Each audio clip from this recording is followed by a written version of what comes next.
कभी सोचा है कि एक नन्ही सी चींटी भी एक बहुत बड़ी हीरो हो सकती है?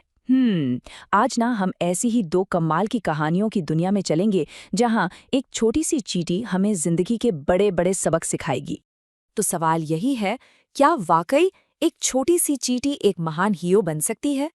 चलिए इन कहानियों में पता लगाते हैं कि कैसे छोटी छोटी चीजें भी बड़े कमाल कर सकती हैं अगर उनमें समझदारी और दया हो। तो हमारी पहली कहानी है एक बहुत ही हिम्मत वाले बचाव की। कहानी का नाम है चींटी और कबूतर। चलिए सुनते हैं। सोचिए, गर्मी का एक बहुत ही गर्म दिन था और एक प्यासी चींटी नदी के किनारे पानी पीने गई। लेकिन अरे बाप रे, अचानक उसका पैर फिसला और वो धम से सीधा तेज बहते पानी में जा गिरी। पानी का बहाव तो इतना तेज था, बेचारी चींटी घबरा गई और जोर जोर से चिल्लाने लगी, बचाओ, कोई तो मेरी मदद करो। ठीक उसी वक्त पास के एक पेड़ पर एक बहुत ही प्यारा और दयालु कबूतर बैठा था। उसकी नजर चींटी पर पड़ी। उसने देखा कि अरे, ये नन्ही चींटी तो बहुत बड़ी मुश्किल में है। अब कबूतर ने ना एक पल भी नहीं सोचा, उसने फौरन एक पत्ता तोड़ा और उसे चींटी के पास पानी में डाल दिया और बोला, जल्दी करो चींटी, फटाफट इस पत्ते पर चढ़ जाओ। चींटी झट से उस पत्ते पर चढ़ी और बच गई। वो सुरक्षित किनारे पर आ गई। पर रुकिए, कहानी यहाँ खत्म नहीं हुई है। तभी झाड़ियों के पीछे से कौन निकला? एक शिकारी।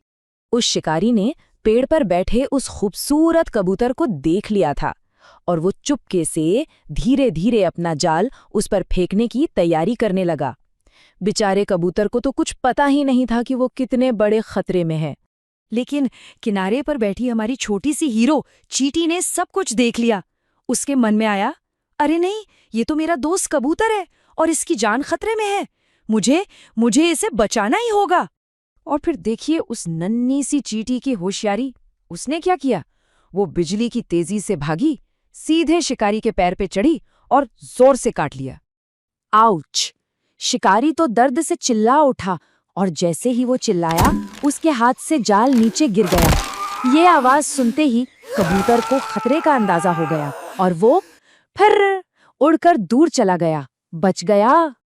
देखा कैसे एक नन्ही सी चींटी ने अपने दोस्त की जान बचा ली। तो इस कहानी से हमें क्या सीख मिली? सीधी सी बात है, कर भला तो हो भला। मतलब अगर हम किसी की मदद करते हैं तो जब हमें जरूरत होती है, कोई ना कोई हमारी मदद के लिए भी जरूर आता है। चलिए अब चलते हैं हमारी दूसरी कहानी की तरफ। ये कहानी है एक बहुत मेहनती चींटी की और एक बड़े ही मजेदार मस्त मौला टिड्डे की। तो हुआ ये कि पूरी गर्मी हमारी चींटी तो खूब मेहनत करती रही। वो हमेशा कहती, अरे भाई, सर्दियों के लिए खाना इकट्ठा करना है। और दूसरी तरफ था टिड्डा। वो क्या करता? वो तो बस मजे से गाता और कहता, सर्दियों की चिंता कौन करे, अभी तो नाचने गाने और खेलने के दिन हैं। टिड्डा तो अक्सर चींटी को छेड़ता था, कहता, अरे चींटी, बस काम काम काम, तुम तो हमेशा काम ही करती रहती हो, आओ ना मेरे साथ थोड़ा खेलो। पर हमारी समझदार चींटी को पता था कि सर्दियां तो आएंगी ही। उसने टिड्डे की बातों पर ज्यादा ध्यान नहीं दिया और अपनी मेहनत में लगी रही। रोज थोड़ा थोड़ा करके अनाज जमा करती रही। और फिर जैसा कि होता है, मौसम बदल गया। गर्मियां चली गईं और आ गईं ठंडी ठंडी बर्फीली सर्दियां। हर तरफ बस बर्फ ही बर्फ। अब जरा टिड्डे का हाल सोचिए। वो बेचारा ठंड से कांप रहा था, पेट में चूहे कूद रहे थे और खाने के लिए उसके पास एक दाना तक नहीं था। तो बेचारा टिड्डा कांपता हुआ मदद के लिए चींटी के घर पहुंचा और क्या बोला, प्लीज मुझे थोड़ा सा खाना दे दो, मैं भूख से मरा जा रहा हूं। चींटी ने दरवाजे से ही उसे देखा और जवाब दिया, तुमने तो पूरी गर्मियां सिर्फ गाना गाया, अब जाओ और किसी को अपना गाना सुनाओ, अलविदा। और ये कहकर उसने दरवाजा बंद कर लिया।